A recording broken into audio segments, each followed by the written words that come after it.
This is the IELTS listening test. You will hear a number of different recordings, and you will have to answer questions on what you hear.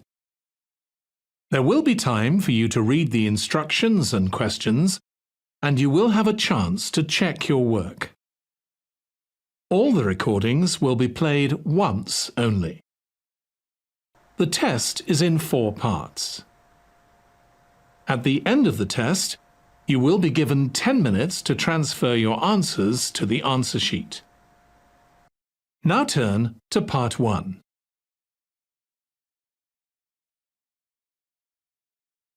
Part 1. You will hear a woman calling an accommodation agency about properties to rent. First, you have some time to look at questions 1 to 4.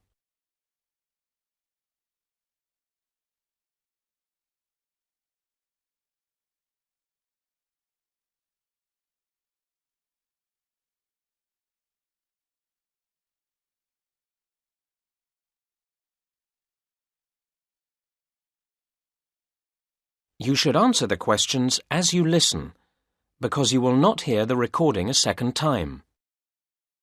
Listen carefully to the first part of the conversation and answer questions 1 to 4. Easy move.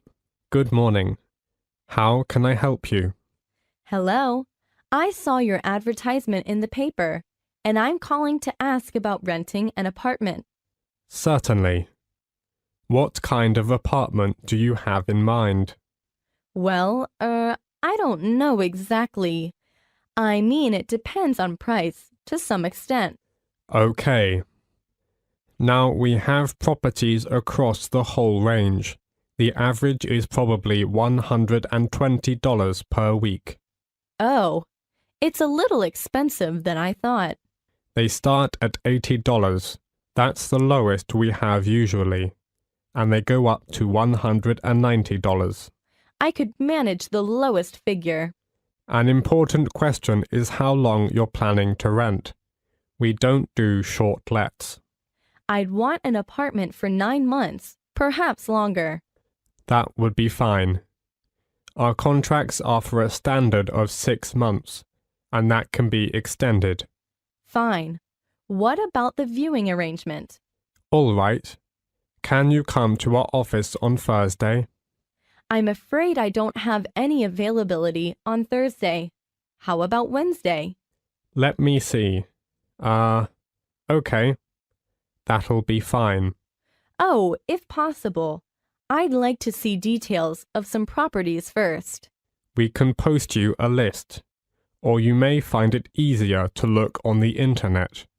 The website is www.easymove.com, all in small letters. Okay, got it. Thank you. What else would you like to know? I wonder what I might need to buy. What's included in the rent? That depends. To a certain extent, although some things are standard in all flats. For example, every apartment has a closed-circuit TV. Good. Before you hear the next part of the conversation, you have some time to look at questions 5 to 10.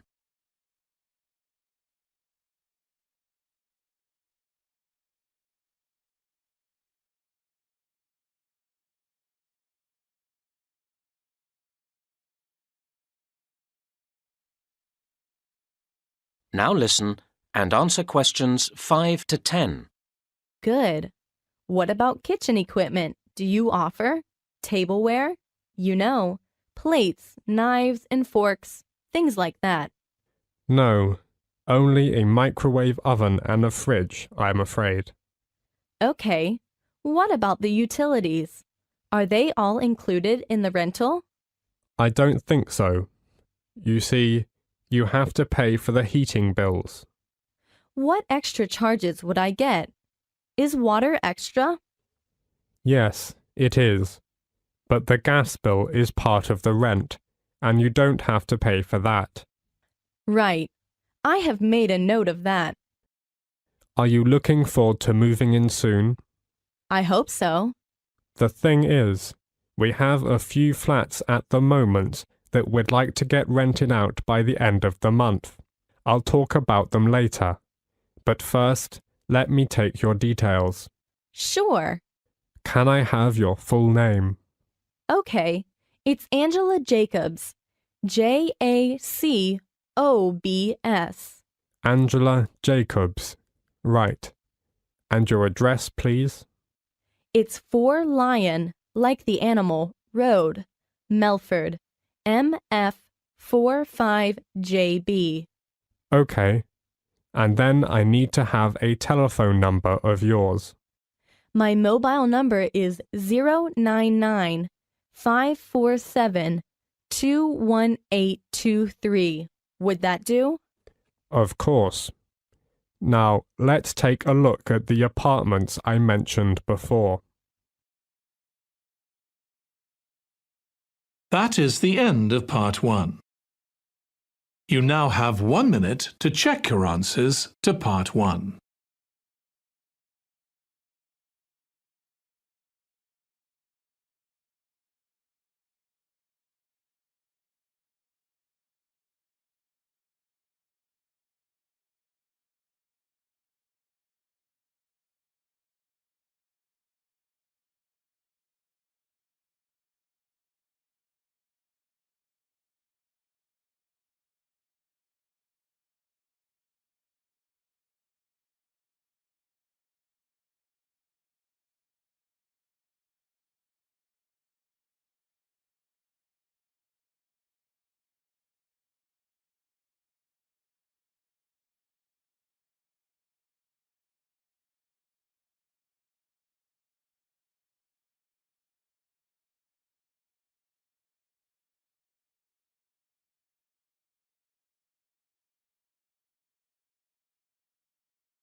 Part 2.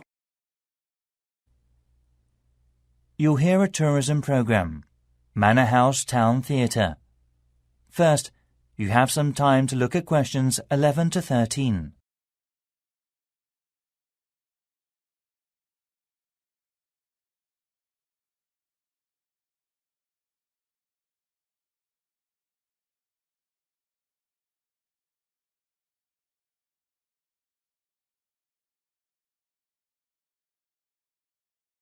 Now listen carefully and answer the questions 11 to 13.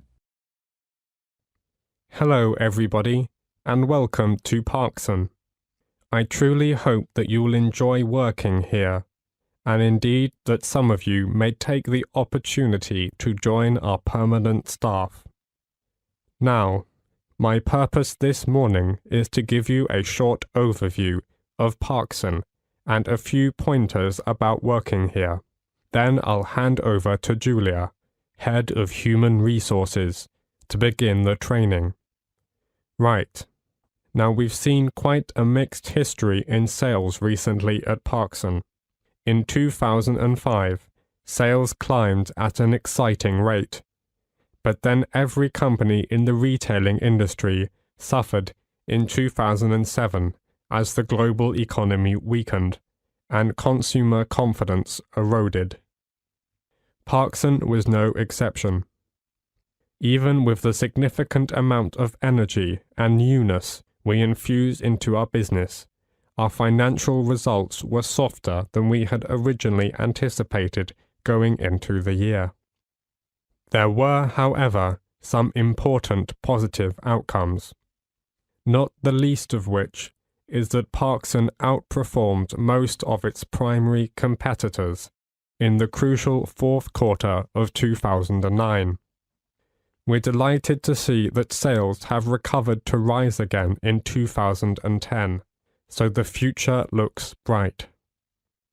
This indicates to us that our strategic priorities are on track, and it gives us confidence that we will continue to compete successfully when the economy bounces back. As a company, we have to watch and be proactive about where these sales are coming from. All of you here will be allocated to different departments, but you may be interested to know where your area stands in relationship to others. Parkson was traditionally basically an apparel retailer, and apparel remains an important part of our business. But over recent years, we've seen that reduce as furniture and home appliances have both grown, leaving us equally balanced on all fronts at the present time. This is a situation we'd be pleased to maintain, although the general increase in home appliances spending is predicted to affect all major players in our sector. Well, that's us. What about you, as temporary staff? Where do you fit in? Maintaining a happy and consistent workforce is going to need to be the primary aim. Failure to do so will result in an organization being short quality people, which will spell its ultimate demise, and Parkson is no exception. Last year, we recruited temporary staff into every department, and this year we've done that again, actually increasing the numbers, and we expect to take on an even higher proportion in 2011. So, employees are the most valuable asset that a company has, and you'll be playing an important part in our success. Before you hear the rest of the program, you have some time to look at the questions 14 to 20.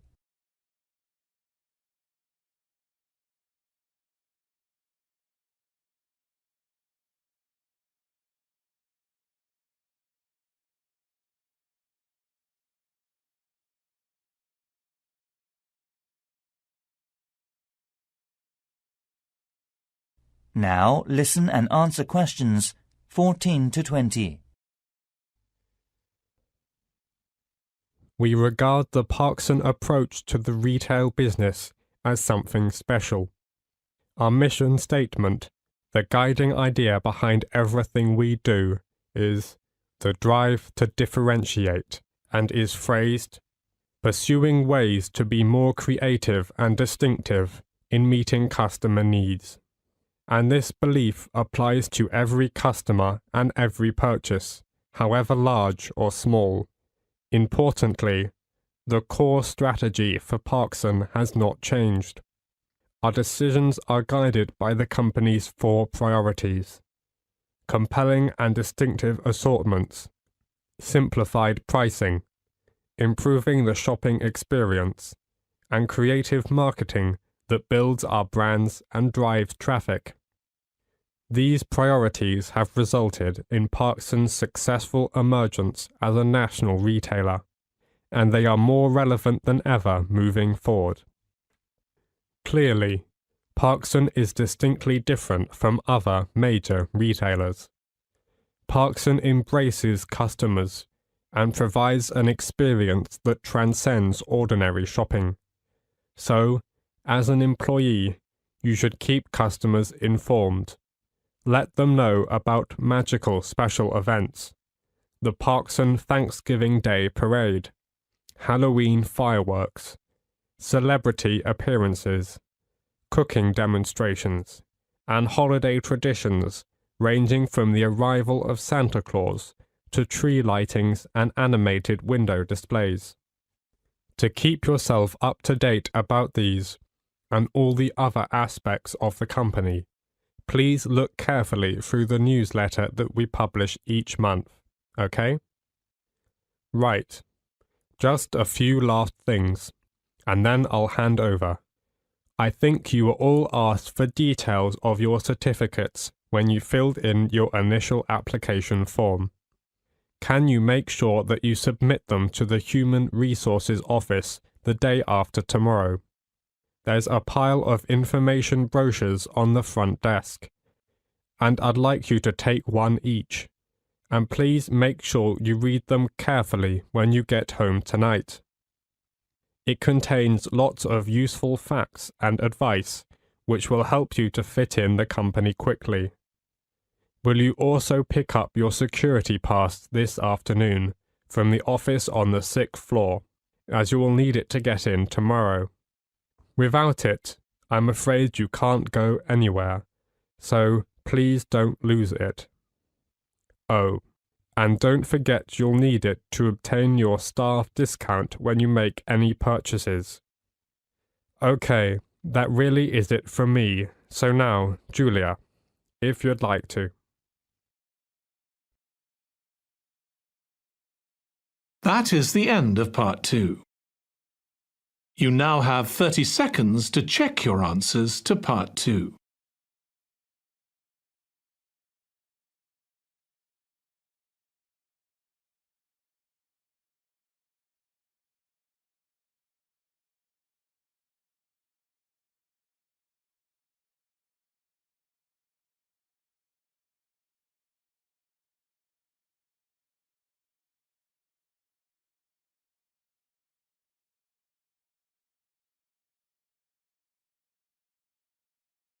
Part 3.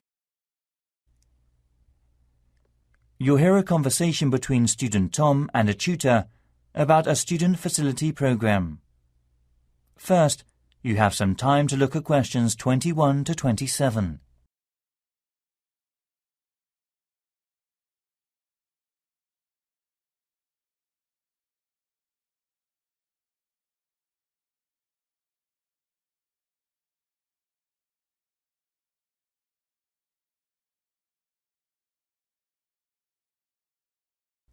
Now listen carefully and answer the questions 21 to 27. Our design class is really interesting, don't you think so? Yeah, I like Professor Vargas, but sometimes he goes too fast, and I feel like I'm missing something. There's a lot we have to remember. True. There are a lot of details about all the different styles. Yeah, there are Art Nouveau and Art Deco and Art Moderne. I have a hard time keeping it all straight. I know what you mean. For example, it seems to me that Art Deco and Art Moderne are the same things. Well, there is some overlap. They were both popular in the 1930s, although Art Deco came a little before modern. I think Professor Vargas said Art Deco started at an exhibition in Paris in 1925. Let me check out my notes. Right. Art Deco was a popular international art design movement from 1925 until the 1940s, affecting the decorative arts such as architecture, interior design, and industrial design, as well as the visual arts such as fashion, painting, the graphic arts, and film. At the time, this style was seen as elegant, glamorous, functional, and modern. Both Art Deco and its cousin, Art Moderne, were rarely used for houses. They were more common for commercial buildings and skyscrapers, and occasional institutional buildings. So, they were about the same time. That's one thing that gets confusing. Another thing is, they seem so similar that it's hard to see why they're considered different styles. Art Deco has more decoration than Art Moderne. Art Deco is the style you see in a lot of movie theaters and hotels that were built in the 20s and 30s. It has facades with geometric designs, including zigzags, chevrons, and strips of windows with decorative spandrels. And it's polychromy, often with vivid colors. Art Deco uses a lot of straight lines and slender forms. Sleekness is the word that comes to mind. Art Deco is often used in towers and other vertical projections, presenting a vertical emphasis. At the time, it was considered modernistic. But that's what gets confusing. Doesn't modernistic also apply to Art Moderne? Art Moderne is simpler than Deco. Art Moderne style buildings are similar to Art Deco in appearance, but are even more austere and functional. It has things like more rounded corners, flat roofs, And the walls are smooth and don't have any decoration. It's more streamlined than Deco. Art Modern buildings remind me of boats. The walls are smooth, and the trim is usually stainless steel. A lot of the windows are round, kind of like the portholes on a boat. Architects gave Art Modern buildings a strong horizontal emphasis, often accented by horizontal banding or streamlining. Ah, I know a building like that. It's near here in town, on 2nd Avenue. It has a rounded corner and round windows. It used to be a gas station, but now it's a restaurant. We should go there sometime. Before you hear the rest of the program, you have some time to look at the questions, 28 to 30.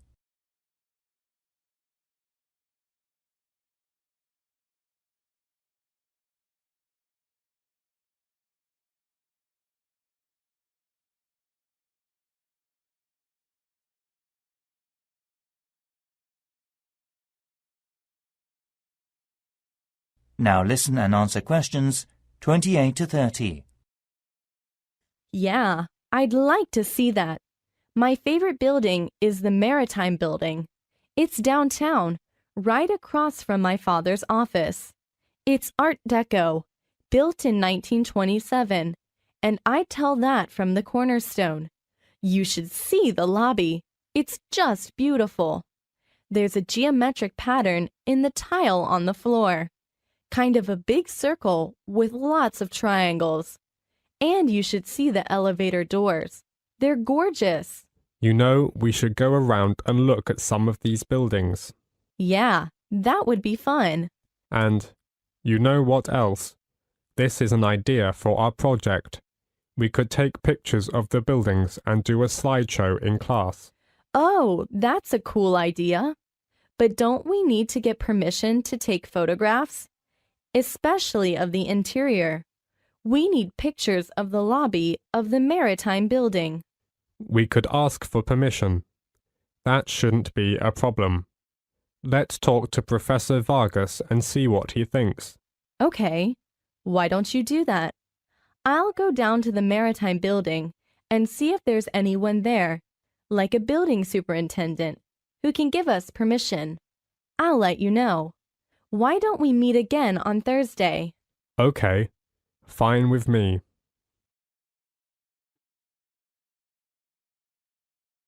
That is the end of part 3. You now have 30 seconds to check your answers to part 3.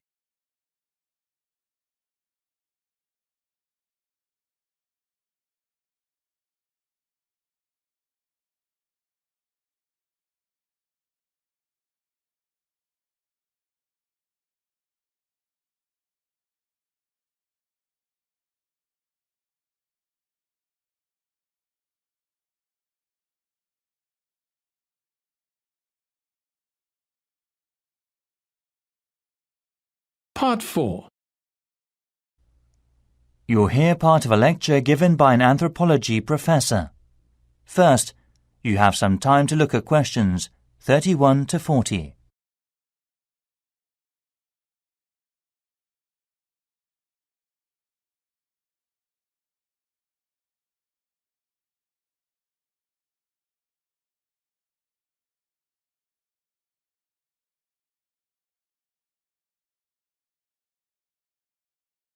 Now listen carefully and answer the questions 31 to 40.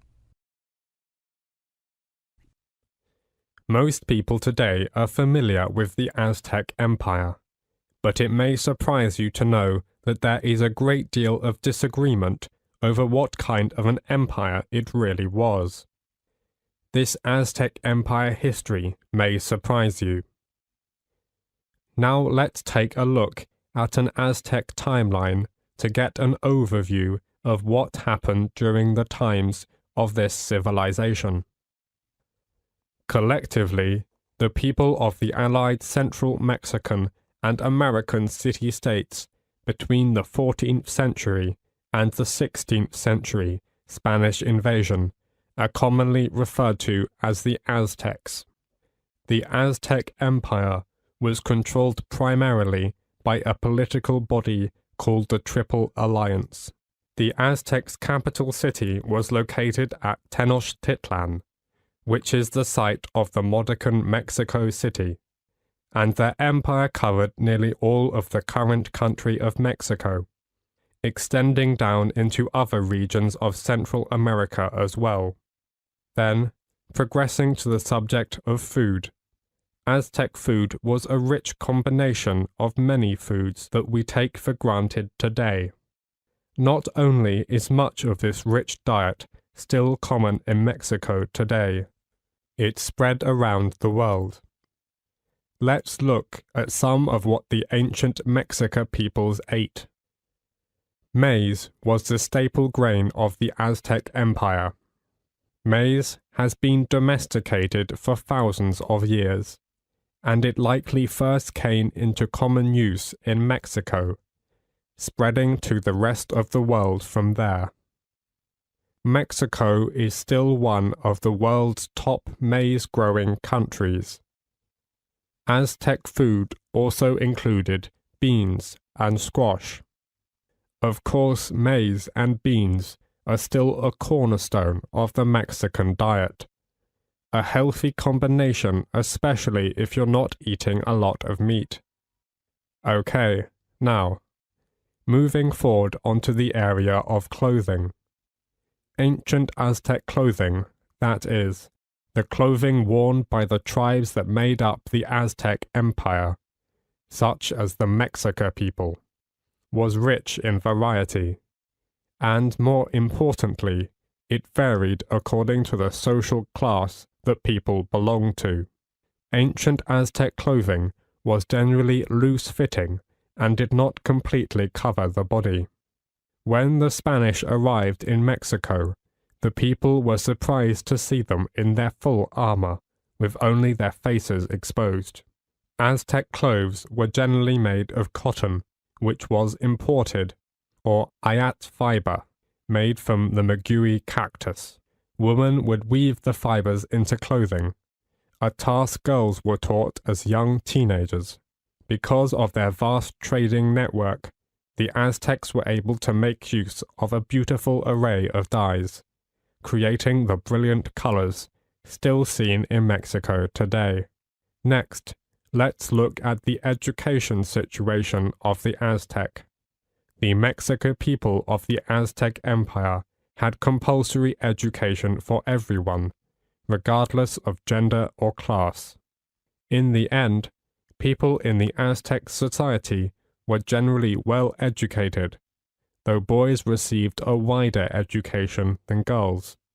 Girls were taught how to run a home, cook, and care for a family, but they were also taught things like crafts and ways to economically run the home.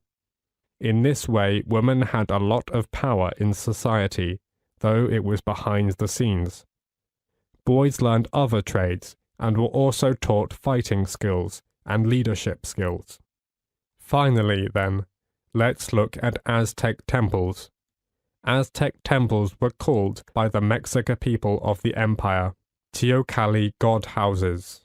The priests of the Aztec religion went to these temples to worship and pray, and make offerings to the gods to keep them strong and in balance. How did they send their tribute? Well, Aztecs collected tribute from the various parts of Mexico that fell under their control. Much of this tribute was in the form of agricultural produce, such as cotton, maize, and beans, which supplemented the agricultural yield in and around Mexico Tenochtitlan. Tribute payers were also obliged to produce certain quantities of rare and precious goods. According to the tribute list preserved in the Codex Mendoza, these included jaguar pelts, deer skins, rubber, feathers, gold, jade, turquoise, seashells, warrior costumes, and even live eagles. That is the end of Part 4. You now have 1 minute to check your answers to Part 4. That is the end of the listening test. In the IELTS test, you would now have 10 minutes to transfer your answers to the answer sheet.